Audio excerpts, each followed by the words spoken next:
Brother, dalam sejarah penyelamatan, orang banyak dapat melihat, mengenal, mengalami Allah dalam diri Yesus Kristus.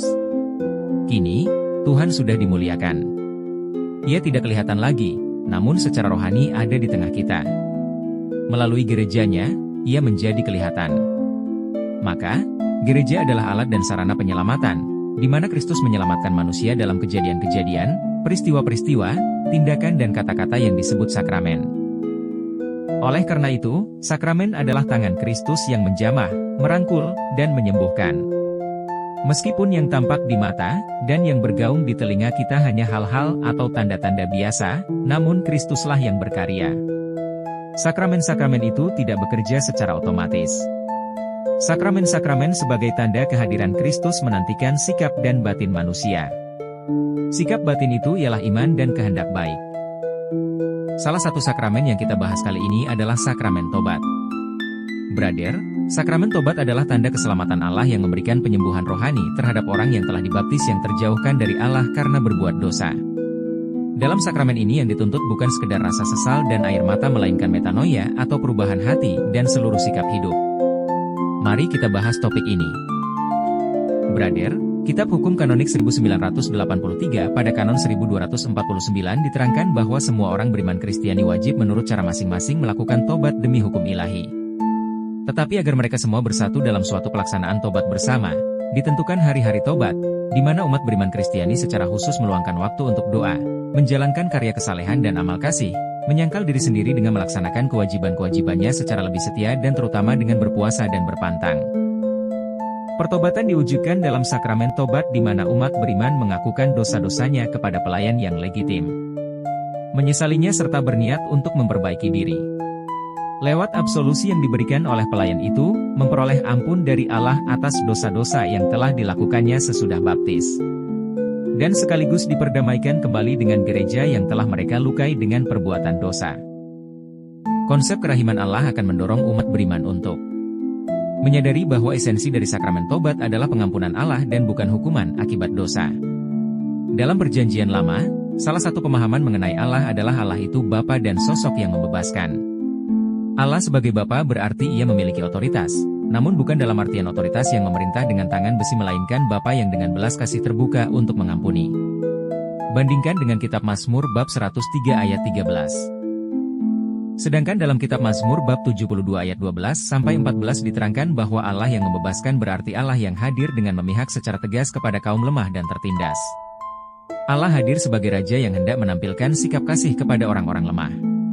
Kitab suci sendiri telah menyatakan bahwa Allah yang gereja percaya bukanlah Allah dengan karakter penghukum melainkan Allah yang adalah cinta yang mengampuni setiap manusia yang berdosa. Sedangkan dalam Perjanjian Baru, Yesus tampil sebagai sosok yang bergaul dengan seluruh lapisan masyarakat tak terkecuali orang-orang berdosa. Berhadapan dengan para pendosa, Yesus selalu menunjukkan belas kasihan. Yesus sendiri telah mengatakan bahwa ia datang bukan untuk menghakimi melainkan menyelamatkan. Yesus memang membenci dosa, tetapi tidak dengan para pendosa. Dosa sendiri memang merupakan satu upaya manusia untuk menghindar dari tawaran keselamatan Allah. Namun Yesus berusaha membawa kembali orang-orang berdosa ke dalam kerajaan Allah.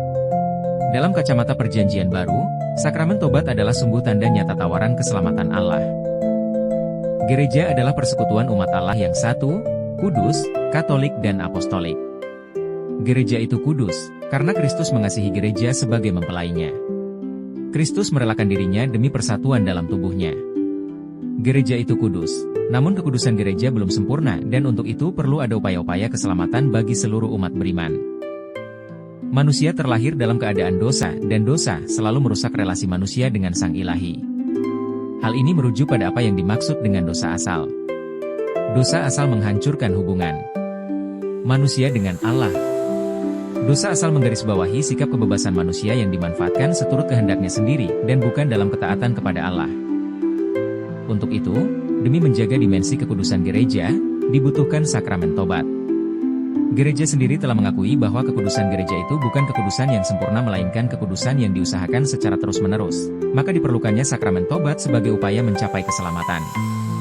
Bandingkan dengan dokumen Gereja Lumen Gentium artikel 8. Pada dasarnya, gereja mengakui bahwa di antara anggotanya yang bertobat, percaya dan menjadi bagian dari gereja, selalu ada orang yang jatuh lagi ke dalam dosa, yang tidak sesuai dengan martabat sebagai anak-anak Allah, dan oleh karena itu, cukup cepat berkembang di dalam gereja, tradisi memberikan pengampunan dosa sekali lagi dalam bentuk satu sakramen khusus.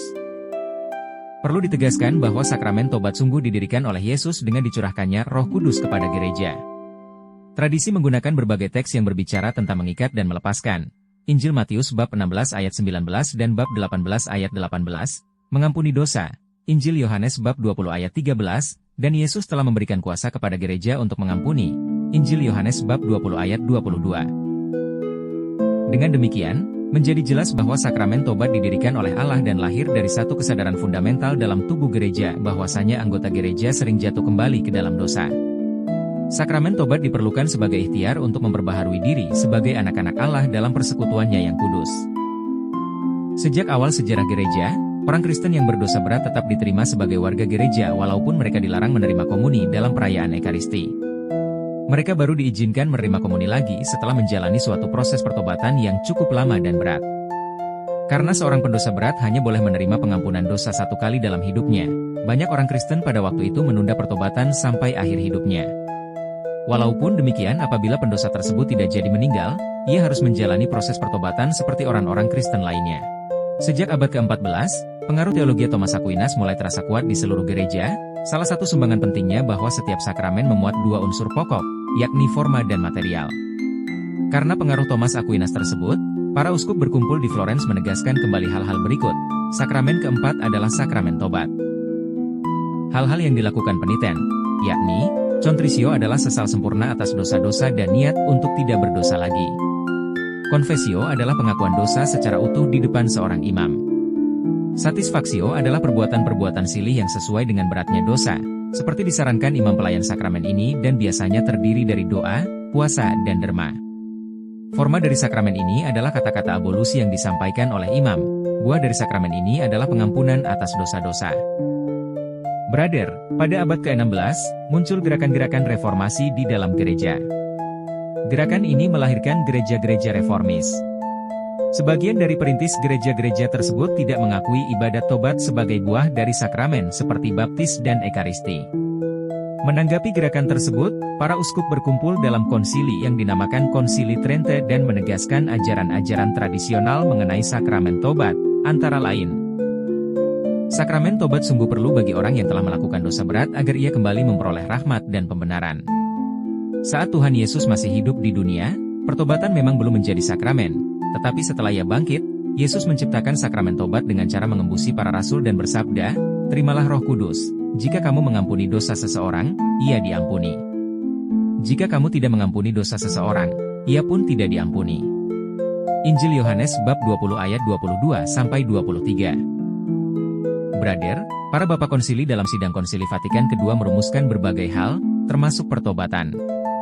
Adapun dokumen-dokumen tersebut adalah Lumen Gentium, Sacrosanctum Concilium, Praebisterorum Ordinis, et Gentes, Unitatis Redintegratio, dan Gaudium et Spes. Brother, pasca Konsili Vatikan II, perlu dipahami bahwa tradisi gereja yang sudah berlangsung sangat lama selalu menekankan aspek yudisial dari sakramen tobat. Aspek yudisial itu harus dipahami dalam kerangka pengadilan ilahi yang penuh belas kasih. Selain itu juga diperhatikan dua aspek lainnya, yakni aspek terapeutik dan misioner. Hal itulah yang justru nampak jelas dalam karya-karya Tuhan Yesus saat ia mengampuni dosa-dosa. Pertobatan selalu menyangkut bagian terdalam dari pribadi seorang beriman. Tidak ada orang lain yang dapat menggantikan dirinya untuk bertobat. Dalam pertobatan itulah, seorang beriman berhadapan langsung dengan Allah sendiri. Buah utama dari sakramen tobat adalah rekonsiliasi dengan Allah, dengan gereja, dengan sesama, dengan dirinya sendiri, dan dengan seluruh ciptaan. Para imam tidak boleh hanya menjadi pelayan sakramen tobat yang baik, melainkan juga harus menjadi penerima sakramen tobat yang tekun dan teliti. Pada tanggal 19 Februari 2016 di Vatikan, Paus memilih imam-imam misionaris pengampunan sebagai tindak lanjut dari penetapan tahun kerahiman. Paus menegaskan bahwa pengakuan dosa yang dilakukan oleh umat harus disambut dengan tangan terbuka, bukan dihakimi dari satu pihak saja. Paus memperingatkan gereja bahwa sakramen tobat bukan sebuah penghakiman yang perlu ditakuti melainkan sebagai pelukan ilahi yang menyembuhkan. Brother, terdapat beberapa komponen dalam sakramen tobat, antara lain 1. Penyesalan yang sejati, di mana Peyton menyesali dengan sungguh dan tidak mengulanginya. 2. Pengakuan dosa, peniten mengungkapkan dosa-dosanya kepada imam secara jujur dan terbuka. Terakhir, penyucian diri. Peniten melakukan penyucian diri atas dosa-dosa yang dilakukan, seperti silih atau ulah kesalehan. Rahmat Allah dalam sakramen tobat yang dapat diterima adalah pengampunan karena dosa-dosa telah diampuni. Kemudian, rekonsiliasi, di mana hubungan manusia dengan Allah dipulihkan. Dan terakhir, perdamaian. Dengan mengaku dosa, akan tercipta kedamaian batin dan kedamaian dalam relasi dengan sesama. Brother, adapun peran imam dalam sakramen tobat adalah menjadi perantara rahmat kerahiman Allah dan menjadi pembimbing rohani bagi seluruh umat yang bertobat, membantu mereka memahami dosa dan mencapai penyesalan sejati. In this sacrament, the acts of the penitent are as matter, while the part taken by the priest, who works as Christ's minister, is the formal and completive element of the sacrament. Now in the other sacraments, the matter pre-exists, being provided by nature, as water, or by art, as bread, but that such and such a matter be employed for a sacrament, requires to be decided by the institution, while the sacrament derives its form and power entirely. Brother yang dikasihi Allah, sakramen tobat adalah anugerah besar dari Allah. Melalui sakramen ini, kita dapat menemukan pengampunan, damai batin, dan kehidupan baru. Mari kita manfaatkan kesempatan ini untuk kembali kepada Allah dan hidup sesuai dengan kehendak-Nya.